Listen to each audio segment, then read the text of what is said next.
Preeti ma'am, you can start.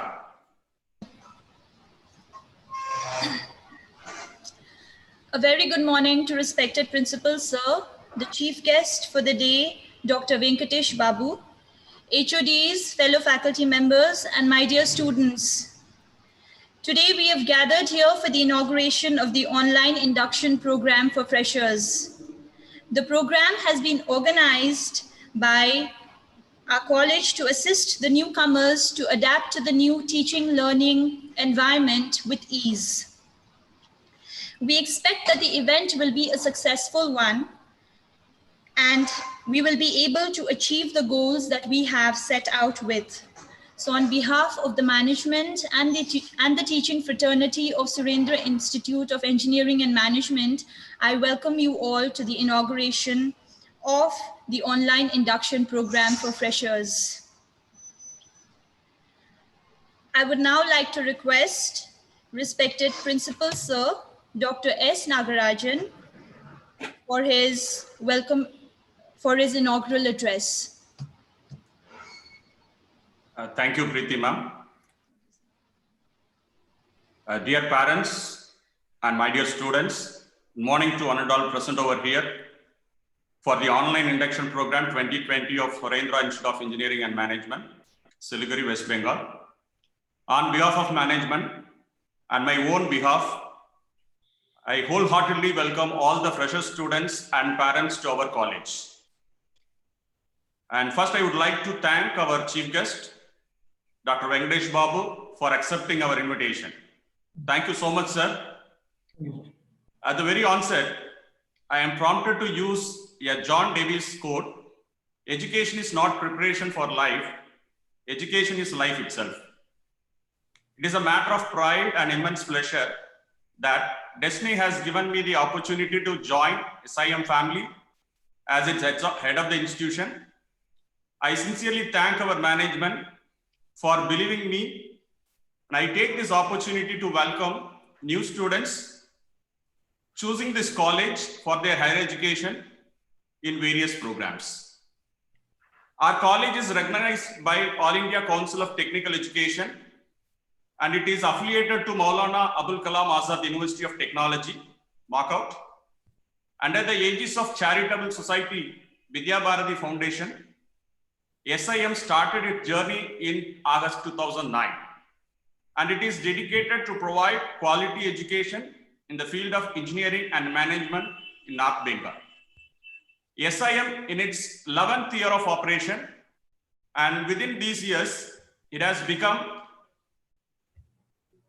an organization with energetic students, along with dynamic, competent, and qualified teaching and non-teaching workforce, working together towards a better future with higher academic and professional development of its students. We believe in providing best possible facilities to our students. Our endeavor is to create congenial atmosphere to nurture talent through the support and guidance of experienced faculty with an access to state-of-art infrastructure. We are committed to offer the best infrastructure and facilities so as to ensure standards of excellence and supreme quality for our students. We provide excellent infrastructural facilities with well-equipped laboratories, modern computer center, spacious and well-furnished classrooms, seminar hall, library, workshop, and auditorium. And during this pandemic period, our management has invested infrastructure for developing online platform for taking our online classes comfortably. So we have developed dedicated ERP system for our online system, and we have also created and given dedicated login credential to all our students. We, with the help of our qualified and experienced faculty members from various disciplines, create a perfect blend of academicians, researchers, and professionals from both public and private sectors to contribute to the Institute's academic excellence in the state of West Bengal. A popular adage, I hear and I forget, I see and I remember, I do and I understand, is very pertinent for higher technical education system, so that students are able to imbibe theoretical concept by performing related practicals. It is the education of our students' head, heart, and hands that will genuinely prepare them for success in college, career, and civic life. I can say this with full confidence that our college would provide every student a much expected opportunity of boundless growth through an integrated structure of curricular, co-curricular, and extracurricular activities. Give a man a fish and you feed him for a day. Teach a man to fish and you feed him for a lifetime.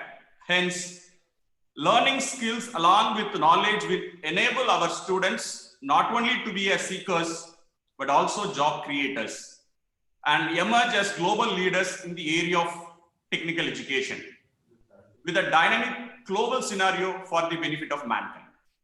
We wish to bring out the best in our students and prepare them to become competent enough to meet the challenges of the world, moving ahead on the path of excellence.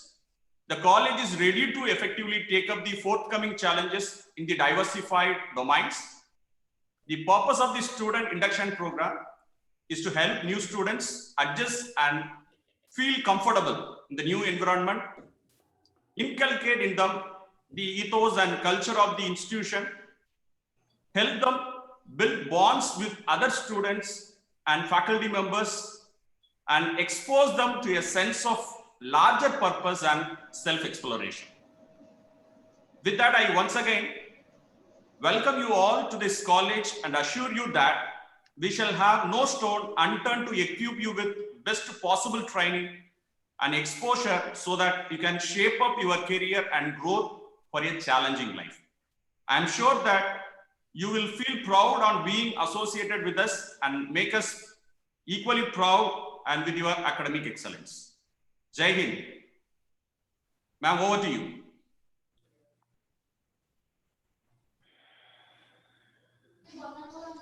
Thank you, sir.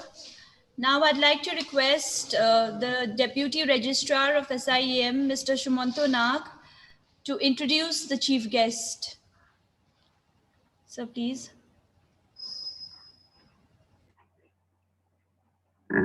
Thank you, Principal Sir, for your motivational speech address out here. A very good morning to one and all present here. It's my honor to introduce the chief guest for today to the House, a personality with more than 23 years of experience in teaching, research, academic, and administration. A graduate in mechanical engineering with post-graduation in computer-aided design, he did his doctorate in the field of IC engines and has served as an assistant director in the All India Council for Technical Education, AICTE, and National Board of Accreditation, NBA, under the Ministry of Human Resource Development, MHRD, Government of India.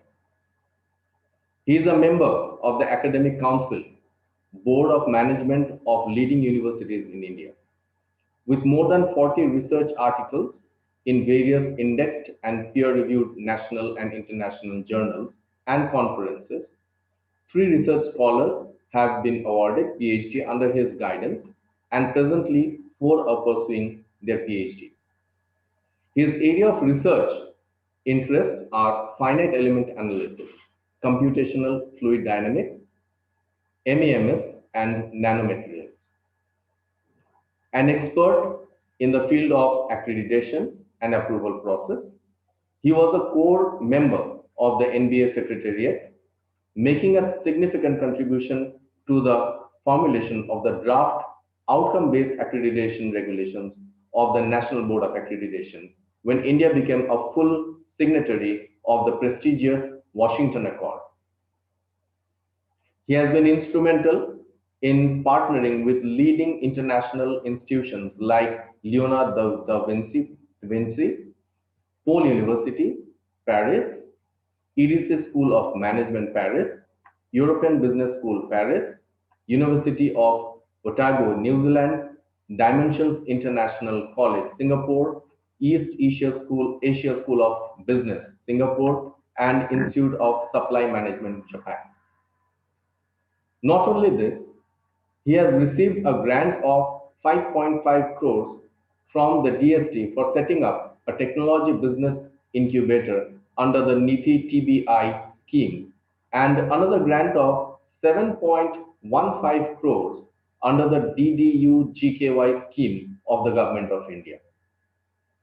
He has always shared his experience and expertise with the next generation through guest lectures, mentoring young entrepreneurs, and arranging seed funding to startups through sponsorship from trusts and society. As a motivational speaker, he has also conducted more than 100 training programs, seminars, workshops, FDPs on personality development, communication skills, career guidance, entrepreneurship, and accreditation procedures.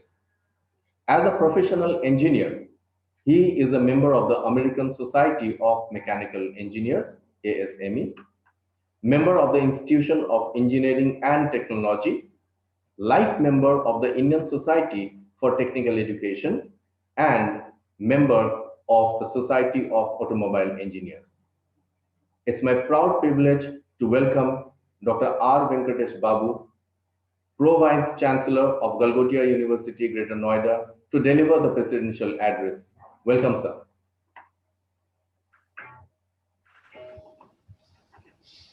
Sir, can you try once, or shall I share the screen?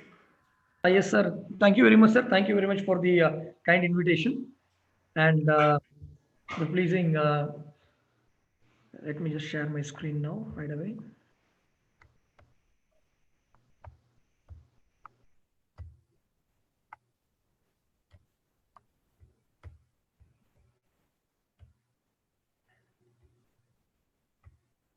No, sir. It still says screen sharing has failed. I'll go. Please, sir.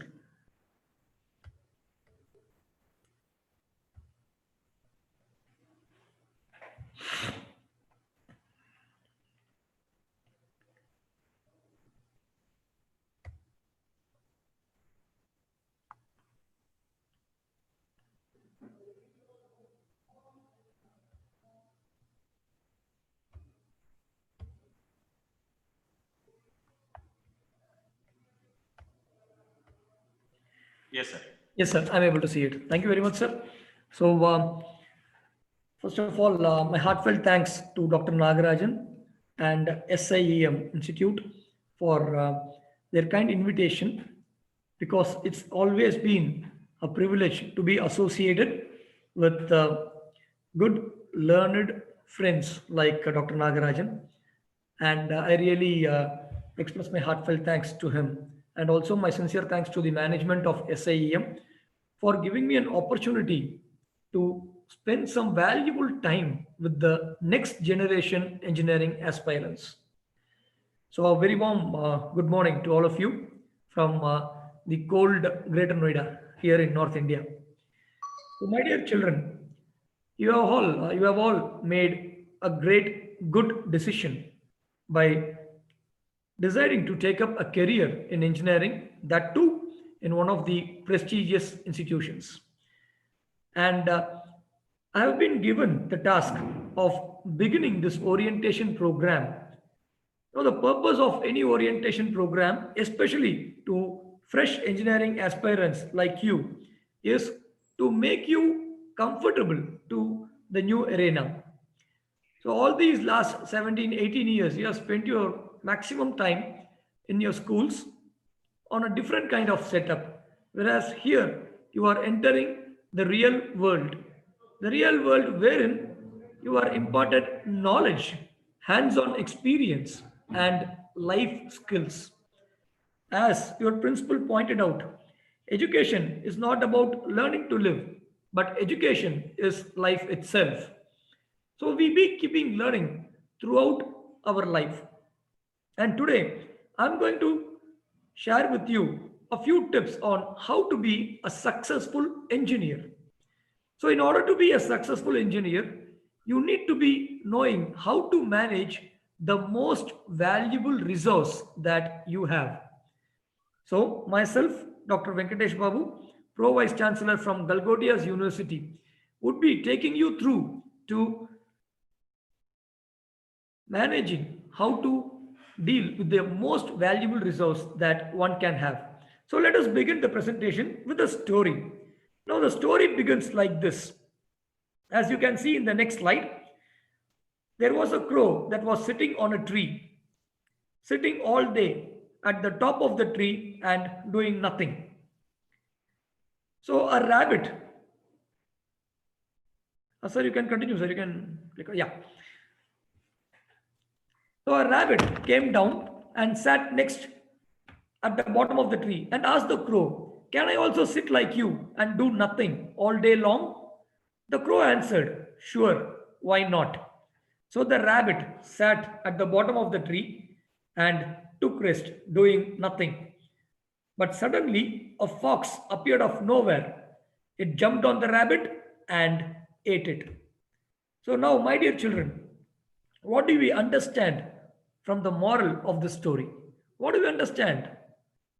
Well, as you can see, the moral of the story is that to be sitting and doing nothing, you must be sitting very, very high up. But I'm pretty sure most of us, or in fact, all of us here, have assembled here because we don't want to be sitting and doing nothing, but we are here to learn how to live, to learn how to become successful, to learn how to keep ourselves busy, and at the same time, how to keep ourselves happy. Now, if you notice the difference, the common point between successful people and unsuccessful people, there is always a similarity. All the successful people, whoever be that, and all the what we call the unsuccessful people throughout the world, there is one thing that is common among all of us. There is one thing that God has given every one of us in the equal amount. Be it the richest of the richest, be it the king or the queen, or be it the simple common man, God has blessed every one of us with one thing in the same quantity. So guess what? You can type there in the chat box, my dear children. You can share your views, answers, opinions in the chat box. So can anyone guess what is that thing that is common, that God has given common to all of us? Every single person in this world. All of us have the same thing. Yes, time. Exactly. So God has blessed every one of us with the same amount of time, 24 hours a day. Having said that, then what is it that separates the successful people and the not so successful people? Well, it is again time. How effective one manages the time is what differentiates the successful people and the not so successful people. And when we say success, most of the time,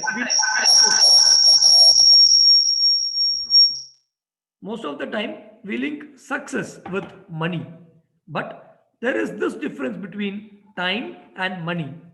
Well, you can make money, but you cannot make time.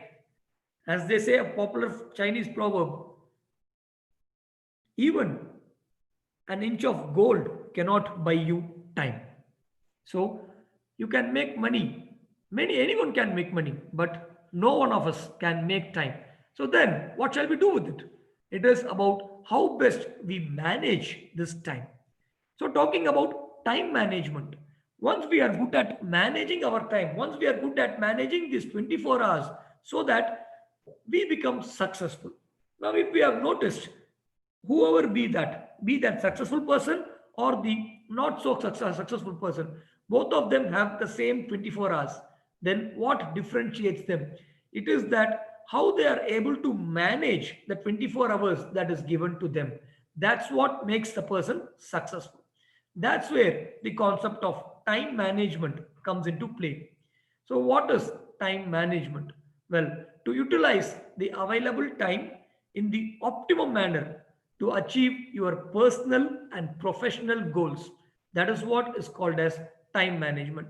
So, at the end of this session, my dear children, you would be learning about the various techniques as we would have seen in the first slide, the learning objectives. You would be learning about the various techniques that are useful to manage effectively the time that you have. Also, you will be learning about how to implement these techniques so that you can utilize the time that is available to you in the most effective manner possible. Now, if we can go back to the previous slide, please. I have given you 4 quadrants. This is your time spent matrix. So we have 4 quadrants: quadrant 1, quadrant 2, quadrant 3, quadrant 4. Just like you would have studied in your school days, all silver teacups, same thing. Quadrant 1, first quadrant, second quadrant, third quadrant, and fourth quadrant. As you can see in this time spent matrix, these 4 quadrants are marked as quadrant 1 is about things that are urgent and important. Quadrant 2 is about things that are important but not urgent. And quadrant 3 is about things that we feel are urgent but not that important. And quadrant 4 is about things that are neither important nor urgent. So now, when we talk about time management, whatever be the type of work or whatever be the type of activity that we want to do, it would definitely fit into either of these 4 quadrants. For example, quadrant 1, when we say it's an urgent and important one, what we mean is that, so previous slide, please, sir. Yes, sir, let it be in this, yes, sir. So when we say it's urgent and important, what we mean is that things that have to be done within a given deadline, crisis management, firefighting, it has to be done immediately within that specified time. Otherwise, the consequences would be bad. So things that are so very important and at the same time urgent fall into this quadrant 1. Whereas quadrant 2 is about important things, but they are not that very urgent. Like preventive measures that we take so that things don't move into quadrant 1. For example, relationship building. Even you can find time. When I say time, I mean quality time. So that this helps us in relation building. When you are good at planning things, when you are good at guessing what's going to happen, and when you are able to plan yourself for the things that are going to happen, and you are good at preventing bad things from happening by being proactive, then you will get a lot of time for recreation, so that all the work, all the activity you can try to bring into this quadrant 2, so that we have most important work at the same time. These important works have been planned in such a way that these important works will not push into quadrant 1 and become urgent, but they remain in quadrant 2, so that you always find time to do these important things and it's not that very urgent to be done. Next is quadrant 3. Now, this is where most of us get stuck. That is the time that is given to us. When people are not able to prioritize which work is to be done first and which work is to be done next, then we see such people that they are always busy, they are always in a hurry. Now let's understand the difference between being busy, doing some work, some productive work, and being busy and doing nothing. We would have seen so many people who would be hurrying around, running around, showing that they are always busy. But unfortunately, the net output that they get is 0. So that is because they are not able to prioritize things. So what happens is that they end up doing all unimportant things at the beginning itself. They spend so much time on doing unimportant things that what things that are actually important to be done lay at the bottom of the basket without getting their due attention. And then, as you can see in the chart, in the diagram, quadrant 4.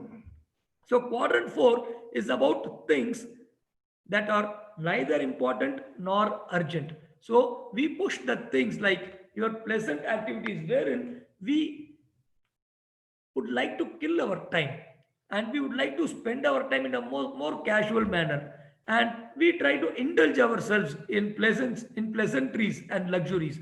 These activities come under the fourth quadrant, and we label them as not these activities as not important and neither are they urgent.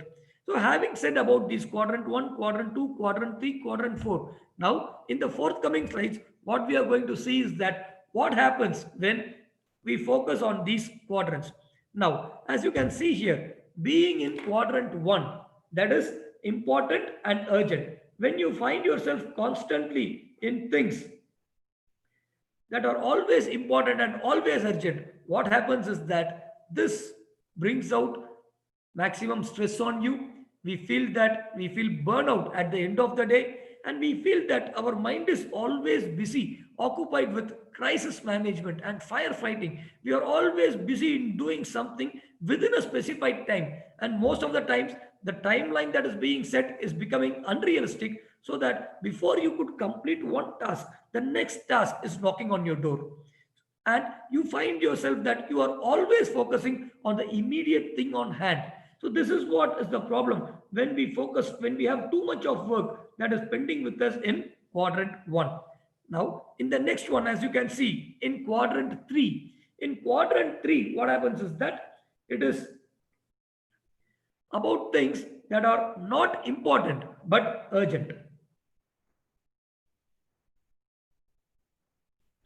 So when we focus more on things that are not important, but we are doing them, we are spending most of our time in doing unimportant things, which means that we are not able to identify and prioritize, and we are spending too much time on work that is in quadrant 3, then it means that we are having very short focus, and again we are always doing this crisis management, and we don't value our goals. We are not able to fix higher goals, whereas we are satisfied with short-term goals. What happens is that at the end of the day, we feel that what is this? I have spent so much time working, but still the desired result I have not got the desired result. That is the feeling that you get of the feeling of victimization. And you feel that things are not under your control.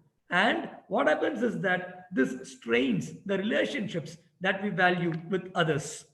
This is what happens when we have too much work that falls in quadrant 3. Now, the next quadrants 3 and 4. So, in quadrant 4, as I told you, it's full of things that are neither important nor urgent.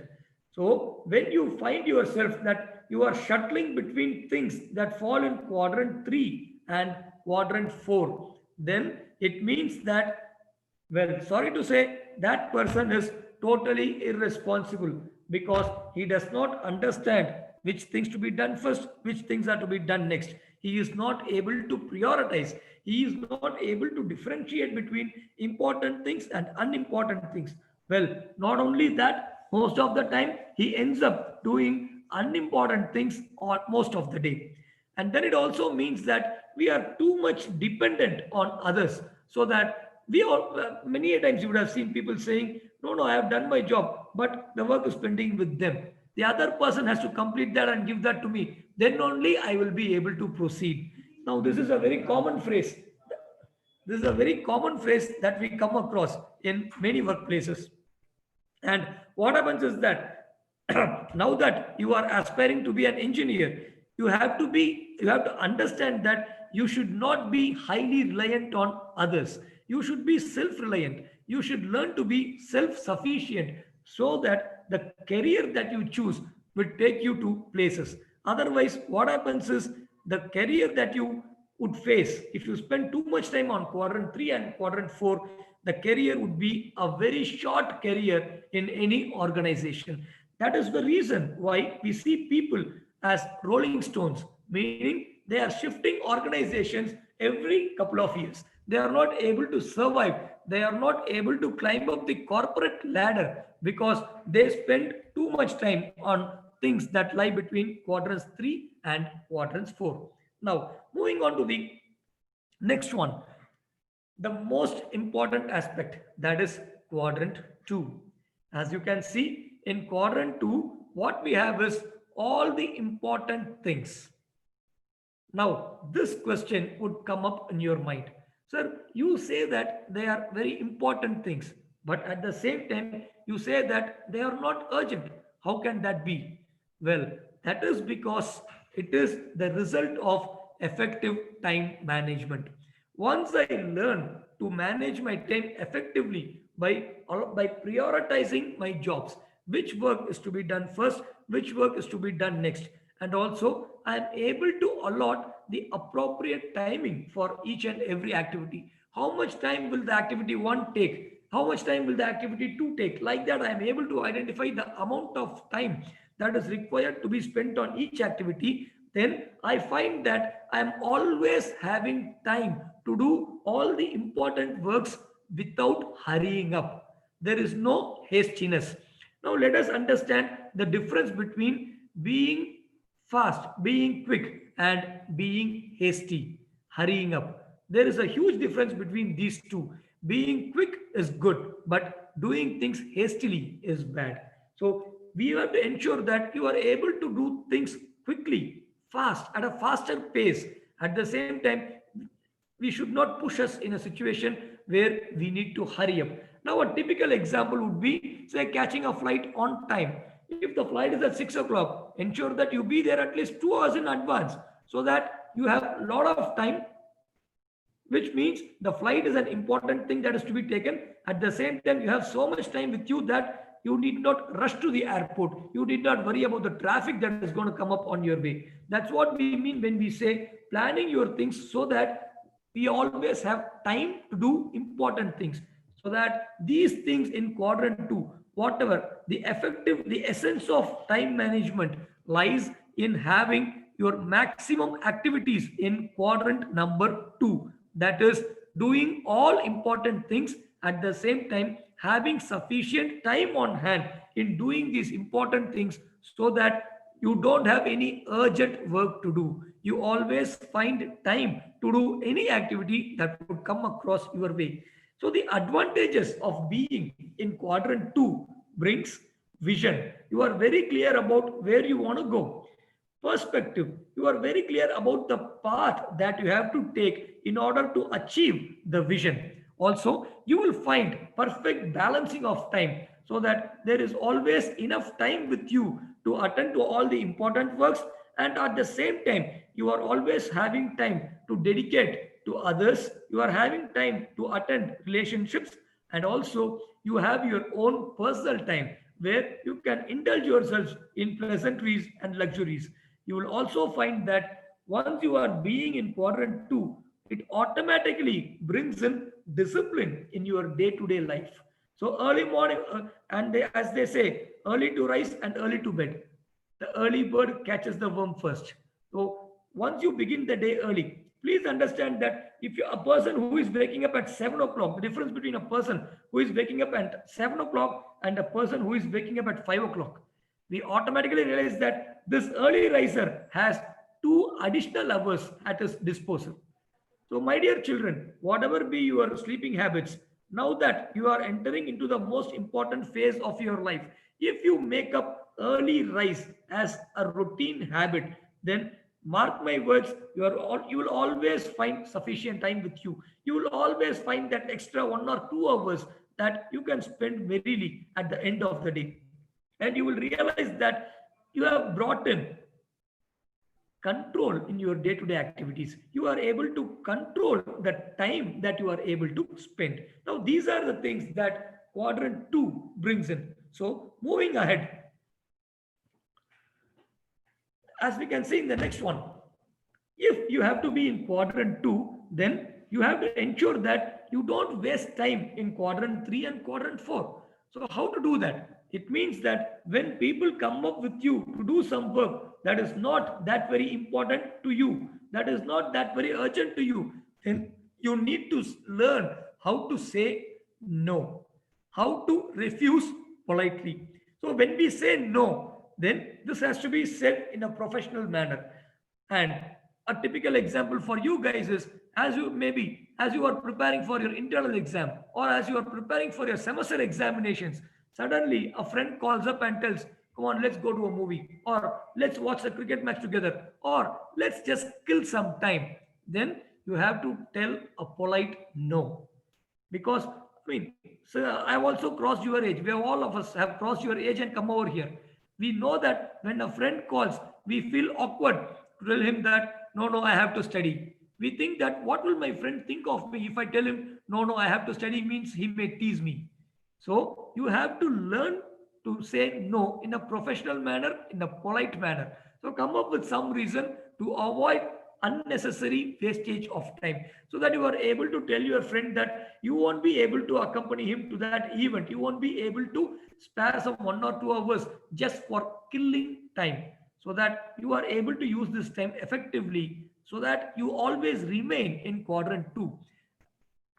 Now, in order to remain in quadrant 2, you have to learn to say no in a professional manner and in a polite manner, especially when you find that you are getting requests to do things that would take you to quadrant 3 and quadrant 4, which are not important, not urgent, which are not important but urgent.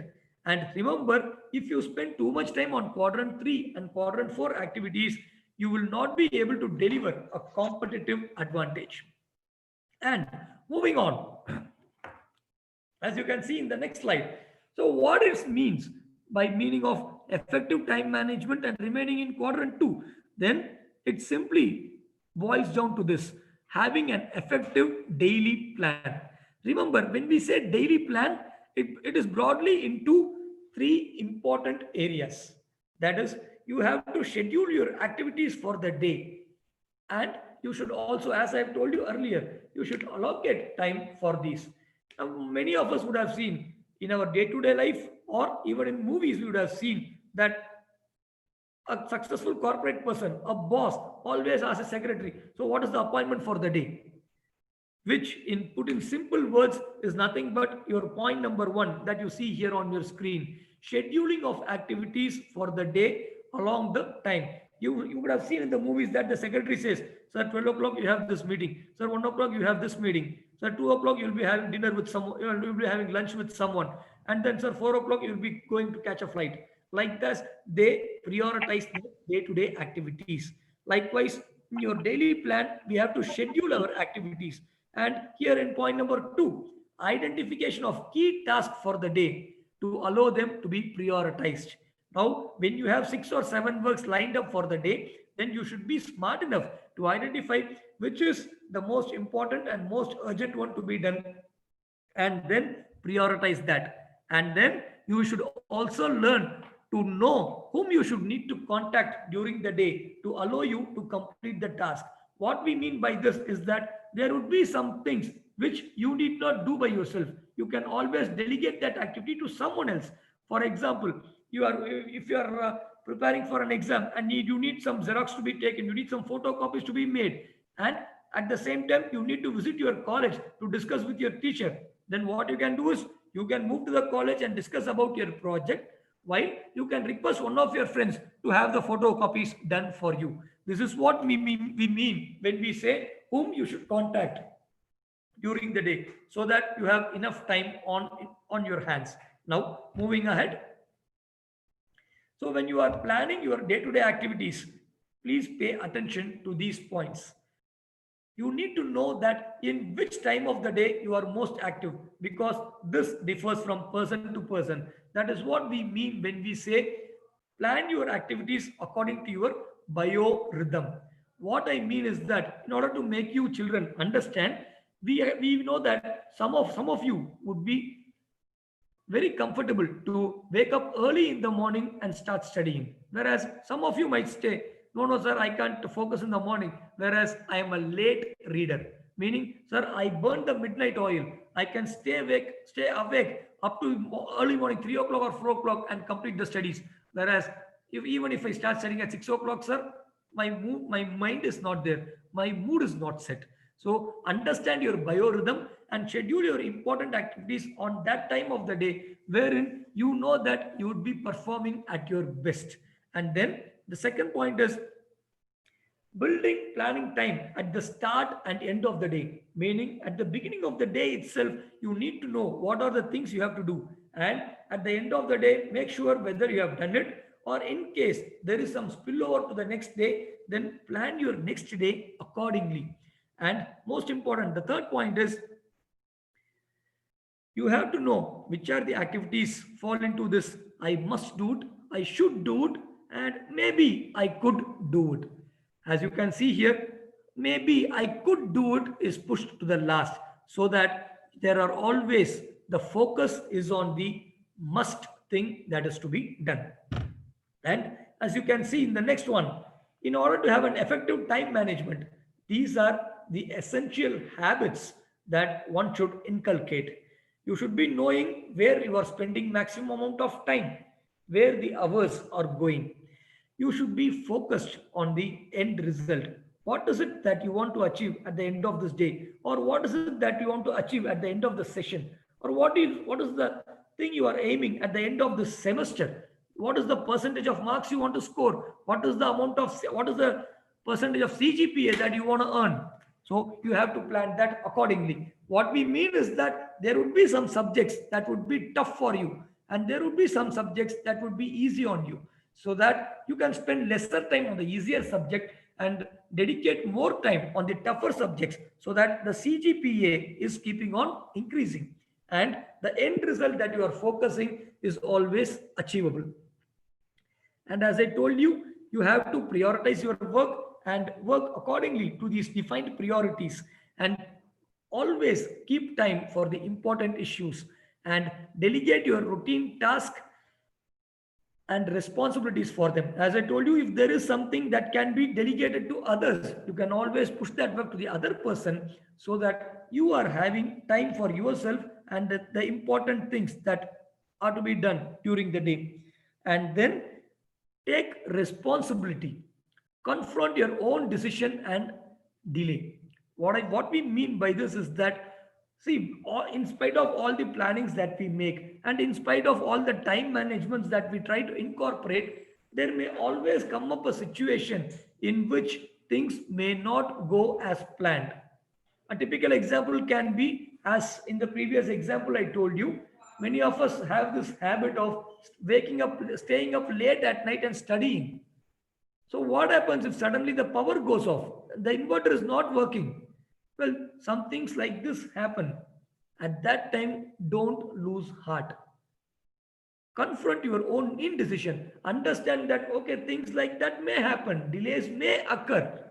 For example, when you are going to catch your train or catch your flight, a sudden accident ahead of you, complete road is blocked. Although you planned ahead, although you started early, due to some unexpected event which is not at all in your control, there is some delay and you have missed your train or your flight. Well, take it in your stride. Never undertake undue stress.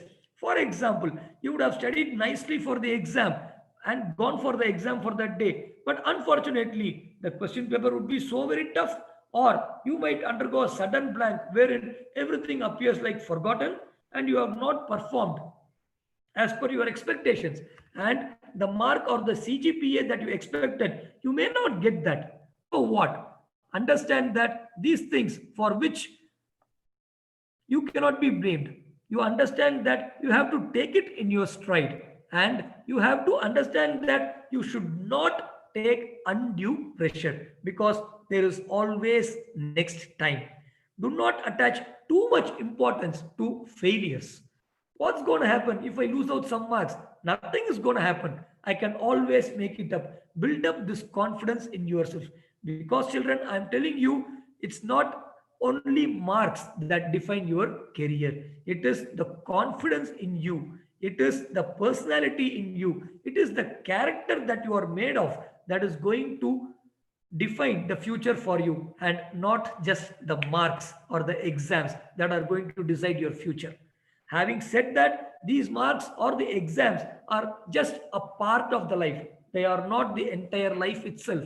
So you have to understand that although these things are important, the failure in these things should not affect you in any way. Instead, the failures that may happen should be lessons that can be learned so that in the future we don't repeat those mistakes and we ensure that those failures don't happen again. Which once we have learned to do all this, then it automatically takes the stress out of our day-to-day life and we keep applying these essential habits. So moving on, prepare a list of priorities for the day based on urgency and importance and get the timing right. For example, in some cases, when the time that you have fixed, you are not able to complete the task within the stipulated time and you have lost some time on that, nothing is going to happen. Don't worry, so that you can always push up the next work and try to complete it ahead of time so that you always have ample time on your hand. Remember, morning is the best time for hard work and interesting work in which we try to indulge ourselves in pleasantries and luxuries, social events, spending times and in movies, matches. You can always keep it at a time when you have nothing to do. Keep them in your off-peak time. And when you are doing something continuously, ensure that you take short breaks. You have time to relax your mind and body so that you are able to rejuvenate yourself and focus better. So that once you come out of this fatigue, you have a refreshed mind and you can focus better on the task in hand. And remember that living 100% in the present improves your output rather than thinking about what has happened in the past and delving over that, rather than imagining things that may or may not happen in the future. Remember that it is only the present that always helps us. As you can see in the next one, yesterday, as I told you, is a cancelled check. Tomorrow is only a promissory note, which we are not sure whether can be encashed or not. Whereas today is a ready cash in hand. Remember this and remember to use it effectively. Don't spend it unnecessarily. It's not only money that we advise not to spend unnecessarily, but more important than that, the time. Because even money, if you keep it in your, if you don't spend it, it is going to remain in your pocket forever. Whereas time, whether we like it or not, it keeps on moving. So it is only in our hands to ensure that what is going out of your watch is always spent effectively. And wherever feasible, delegate the work and never let paperwork pile up. If you have some assignment to be done, if you have some project to be submitted, if you have some seminar to be taken, then prepare for that accordingly. Don't postpone the work. Don't procrastinate so that the work that is to be done within the stipulated time has been done. And we understand that whenever there is some tiresome work to be done, your mind will always say, okay, let me first relax for some time and then do it later. Or let me have a tea. Or let me just call up my friend and do. Or let me just play a game on my mobile and then start studying. Well, children, these things would come to your mind, but don't let these things preoccupy you and don't let these things deviate you from your actual goal. So identify these time wasters and make sure that you have a strong resolve to eliminate these time wasters. At the same time, add times for relaxation and recreation during your schedule. So moving ahead,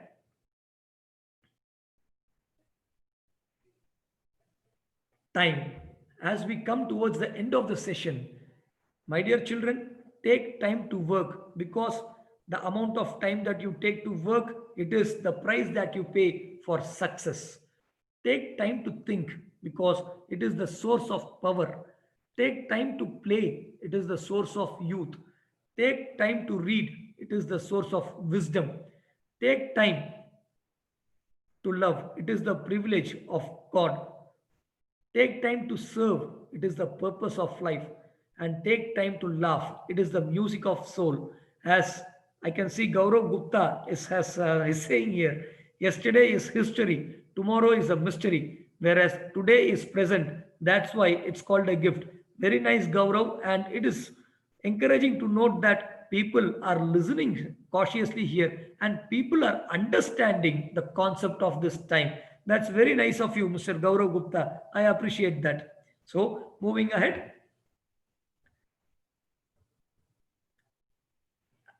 we have come to the end of the session, and let me summarize whatever we have seen during this time management session. So, my dear children, you have to have a great planning system.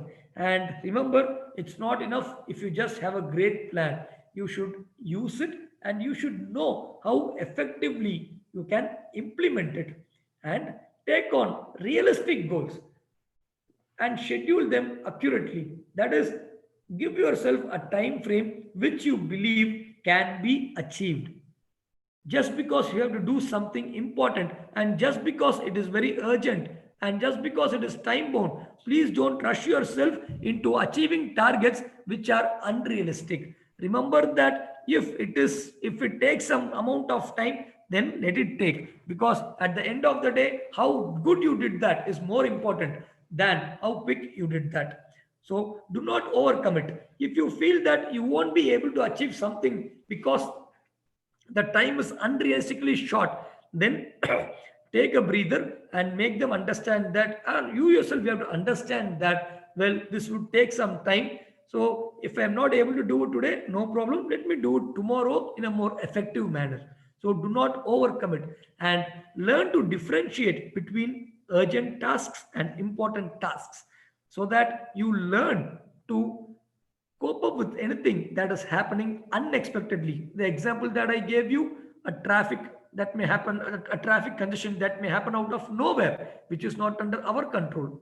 And most important, control your documents, your workspace, and the most important of all in today's world, your phone. When we say control your documents, what we mean is that being students, you need to know where you have kept your textbooks, your project work. And most of the times nowadays, when we say documents, it's not only the books and notebooks that we are talking about, it is about your e-documents. Because gone are those days when 30 years before, when we studied, when the teacher gave us some assignment, we used to rush to the library looking for the books. Whereas nowadays, my dear children, everything is available with you on your laptop, on your hand, in the form of Google. So you hit Google and Google brings you so many documents. It gives you so much ideas on anything that you are searching for. So once you get these, a simple way would be to use bookmarking. Once you come across something interesting, something relevant, and something that would be useful for your career, then always put a bookmark so that you know that something you have searched for and something you feel important, you have bookmarked it so that you can search it easily in the future, and you need not waste too much of time when you are looking for it again. That is what we mean when we say control your documents. Your workspace, same way, in your laptop or in your desktop, allot separate drives for important tasks. For your college work, allot a separate drive, so that and one important thing here is that do not keep any files saved in your C drive, because remember, my children, C drive is the drive wherein you have all the program files installed, so that even in the future, if you have to format your computer, then the documents saved in E drive and F drive can always be retrieved. Whereas if you put it in C drive, any virus that comes into that document might affect the overall working of the system and can even crash it. That's what we mean when we say control your documents and workspace. And as I told you, most important, your phone. And moving on, don't procrastinate, because we have seen people who keep on advising others, or who keep on always telling them, no, I can do it later. No, I have enough time. So don't do that. Don't procrastinate. Manage the time that you have on your hand. Define and use periods of quality time in your schedule, and learn to say no in a professional and polite manner, because it's not about doing things perfectly, it's about doing them in the best manner possible. Aim for excellence. And having said all this, when you are into this self control, when you are into this discipline, into this self control, you will automatically find that you will get time for personal development. So, my dear children, all the very best to you. Now, if you have noticed here, the time is now exactly 12 o'clock, because that's what your principal sir told me. Sir, you have to wind up your session by 12 o'clock. And I think I have done that, my dear children. I have ensured that I have done everything over here. And Nagarajan sir, I think I have done it on time, because this itself is an example of time management. Yes, sir. Thank you so much. Excellent time management. So, my dear children, thank you very much, all of you. I wish you all a very successful and colorful future at SIEM. Thank you very much, sir. Thank you all.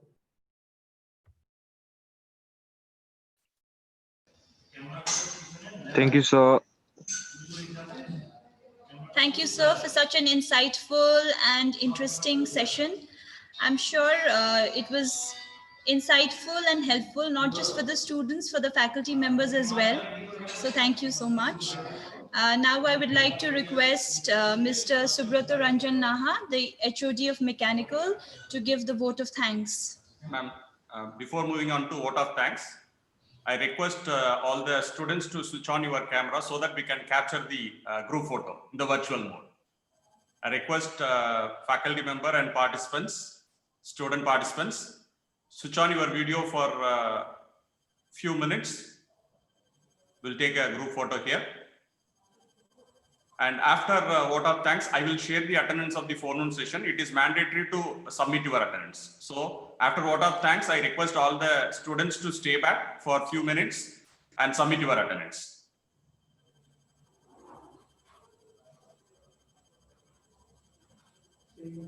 Yeah. Smile, please.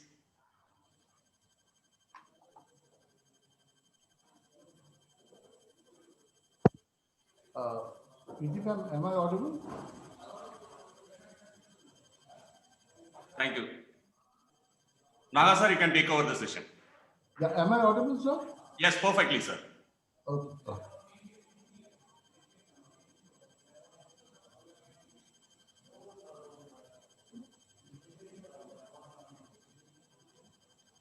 Okay. Good afternoon to all present here.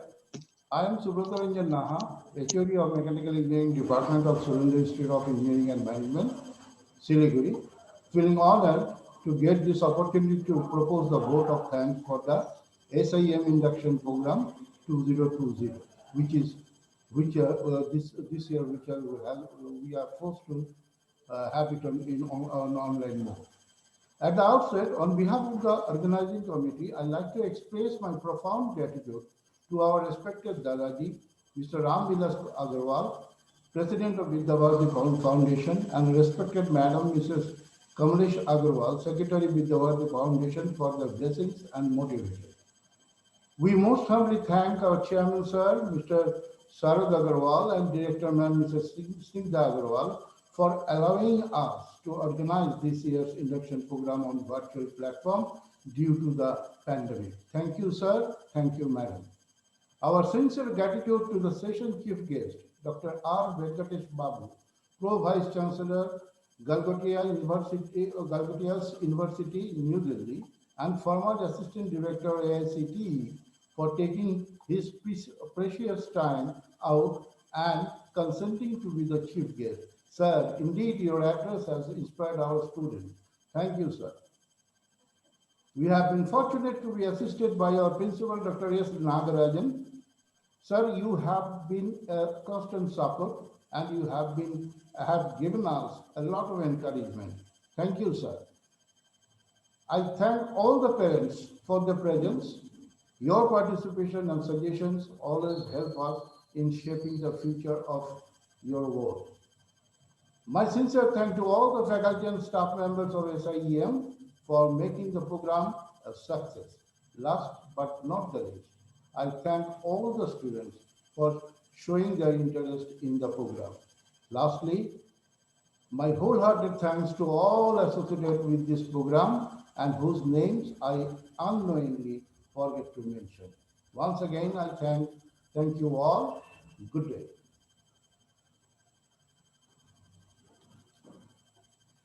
Venkatesh Babu sir, thank you so much.